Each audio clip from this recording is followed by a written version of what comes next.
Yo, yo, yo, it's your boy Swag 9 Mil back on ShibuyaTyson.com where the music at. Today, I'm in the building with Black Man. How you feeling? Pretty good, man. How you doing? Man, I'm doing good, man. I noticed you do a lot of skateboarding. Skateboarding something you do on a regular? Yeah, skateboarding is music. Other than that, I'm just working. How long have you been skateboarding?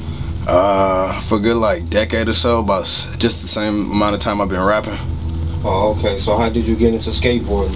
I got my first board like around 9, but I wasn't really like serious with it. But eventually, I just like got it with like different crews in like my hometown, and we would go out like every day and just get to these tricks. Started like filming and putting parts together and stuff like that. What's like one of the hardest tricks you ever done? Anything switch front side board slide, switch lip slide. Yeah, anything. I'm still trying to learn like my switch tricks. I can't even do switch tray flip. I'm trying to learn on that right now. Do you got any of like your tricks and your skating online where viewers can see it? Yeah, I got some old stuff from like I was like a young teenager. I couldn't even find it. It's so old, like probably like MySpace days. Oh, okay. So that was yeah, it was a hot minute ago. So how do you feel about Chicago skateboarding culture compared to other cities? Do you feel like Chicago get its shine? I feel like Chicago's starting to get its shine. We got like a few like staple shops out here, but a lot of crews been popping up lately. Like the young boys are really killing it right now. This Quarter Brick, I think they got a Little Village. They just dropped a whole compilation that was on YouTube maybe last week, and that shit's crazy. And they did this is company Theories of Atlantis. They like produce a lot of other skateboard brands. They just dropped a Chicago exclusive like YouTube segment too, and that shit was cold. Right now it's kind of cold in Chicago. You know, we got our winter days ahead. Like compared to other cities that stay hot, like being in Chicago, do that affect like how you skate throughout the year? Yeah, usually the homies try to get out of town, or just a few indoor parks in like the outskirts of Illinois you can hit. Also in Wisconsin too as well, because we're like right on the border, so it's not too much to head up there too and hit an indoor spot. Okay, so you got a little crew. You want to give them a little shout out? Who are they? Just the homies back home. Shout out G up at Upright Skate Shop. Shout out Jarek Skate Shop, and also if anybody remembers, shout out RQ. That's like the OG shop. It's RIP now, but they really held it down in my like hometown with the skateboard kids. Yeah. Did you have any influences on skaters before you?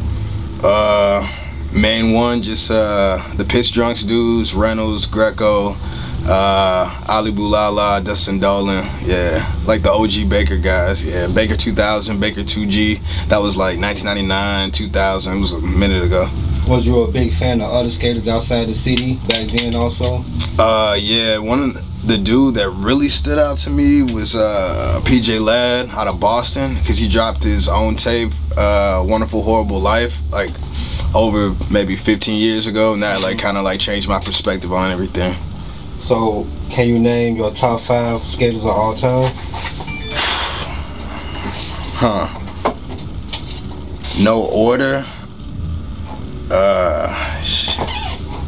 Andrew Reynolds, Keenan Milton, Jay Adams,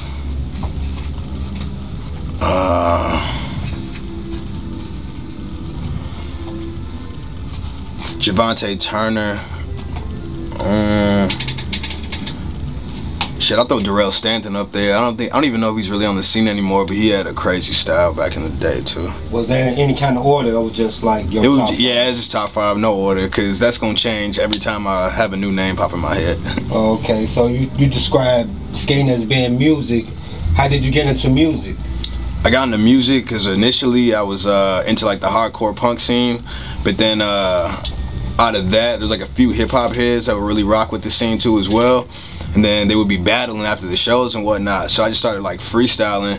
Didn't even know how to count bars, didn't know how to write music. I just started just like tearing cats up for like no reason, like my first couple times trying to rap, and it was just all through the battle scene, and eventually I had to like learn how to like actually make the music work for me. Okay, so how was that process, like learning how to write bars and come up with the concept of songs? Did that come to you easily? It was pretty quick. One of my first producers, RMB Justice, he like was really into like the actual format and the music format and the songs. So he had to like stop me, because I would just be like barring, even when I'm writing, freestyling, whatever, I just bar people to death. And he kind of made it so I was shaving all of these punchlines and narratives and alliteration and whatnot down so it actually fit into a cohesive track. And then I just kept like reformatting that over and over and over for like a year, like years on years, until I like finally found my style and honed it in. Can you describe your style? What kind of style would you say you have?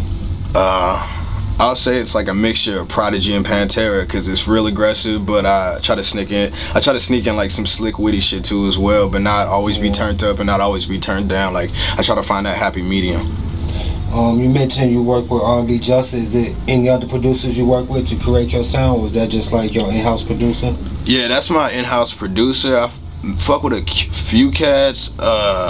Joint Russell, DJ Ken, obviously, shout out All or Nothing. But right now I'm just working with Justice and this other cat, Sk8, out in Oregon. So I got 2 projects I'm working on right now, so I'm just trying to like get those tracks in order too as well. So how did you meet RMB Justice? Actually, I grew up with him. We probably met when we were like 3 or 4 years old. We were skateboarding together, started music together, everything. Like I've known him damn near my whole life. Okay, so you did say he taught you how to like come up with how to create the songs. Yeah. So he's a big influence on you right now? Oh yeah, most definitely. Okay. So you also mentioned a group called Hurt Feelings Not Sorry. What's the update with those guys? Hurt Feelings Not Sorry's been on hiatus for a while. We actually got a clothing company called Zanzotto, so the producer from there, Ando, he's been focusing on that lately. Right now it's just I'm focusing on my solo projects and also Cool Neighbors with RMB Justice. That's like my main lane I'm trying to get popping right now. When can we see one of your new projects drop? I'm thinking probably spring. I'm gonna drop that Call for Help, and then after that we're gonna focus on the new Cool Neighbors joint. And RMB is also working on his solo project with it's sounding crazy too. Oh, okay, so that's great. You did some work with Dally Austin in the past. How's that been since? I kick it with Dally on the regular. It's like not even music with Buddy. We got like a few tracks that's been sitting in the stash. I don't know what we're gonna do with them, but low key that's just like the homie. We like kick it aside from music regardless. That's just like one of the good homies. He a solid dude. Okay, you mentioned DJ Ken. Y'all did a song together called Please Try to Be Patient. How did that song come about, and what was the concept behind it? The concept behind that one, we were going through beats probably like the first or second month I met him, and then that one like really stood out to me, and he told me he was working on his whole project and needed a verse for that one. So I probably wrote it in like an hour, and then we recorded it. We reformatted that one again just to get the sound right, but I actually am thinking about doing some concepts, maybe some storyboards for a visual for that, because that song came out super crazy. It was really quick, really organic.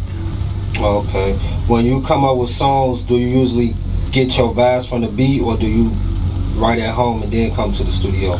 I prefer to like write it out and then record it instantly when I'm done writing it right then and there. But at the same time, if I'm focusing on a project and I have like a pack of beats, I like to take them home, sit with them, like pour something up, smoke, and just like vibe out, so I can just have a cohesive sound. I can just go like knock them out like it's like a hit list.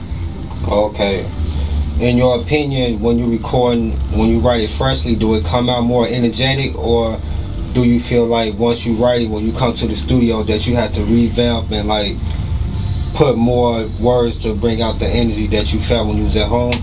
Yeah, most definitely. Right when I'm like, if I'm writing in the lab, I'm just hearing the beat for the first time, it's way more energetic. I get really like the adrenaline's pumping because everything's so fresh and new, and when I sit with it for a while, I might even revamp it a few more times, or even write something else, switch it to another beat, and then end up using that whole song or verse for something completely different. That's why I prefer to just get it done right then and there if I'm in the studio at that like time and place. Okay.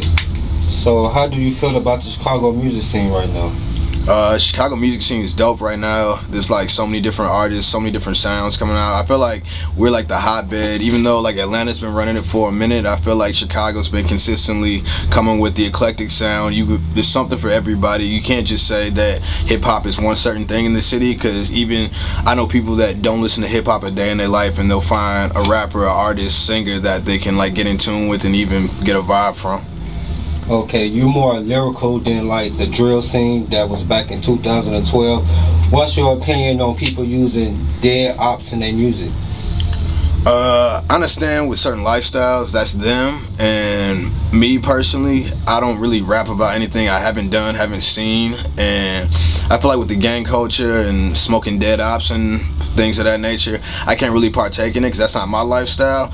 But there's people that grew up completely different from me, and if that's what they're used to and that's all they know, I can't fault them for that. But eventually the city needs to come together if they really want to get to the bigger picture in this whole music thing. Besides coming together, do you see something wrong with that? Do you think that's something that needs to stop to better the city? Yeah, because I mean, the violence has already been crazy, but I feel like as soon as these artists try to quote unquote tone it down, on the flip side, it's almost like a contradiction because they will go right back to their old ways and their old, I don't even know, verbatim vocabulary when it comes to disrespecting whoever is quote unquote on the other side. Because I've had my run-ins with artists in the city, but it turns out that when you actually see them face to face, they're not really what they talk about. They're already hiding behind a computer. They're just like, I don't know, you got real ones, you got fake ones, and I don't know, man, it's real deep. I feel like the whole disrespecting, calling people out, yeah, I don't even know, because there's layers to everything. Every time you feel like something is gonna like hurt you, hurt someone else, there's like nothing but another wave before that, another wave after that of shit that went down that you have no idea why that person's in that mind state at that place at that time. So I can't really speak on it, to be honest. Okay.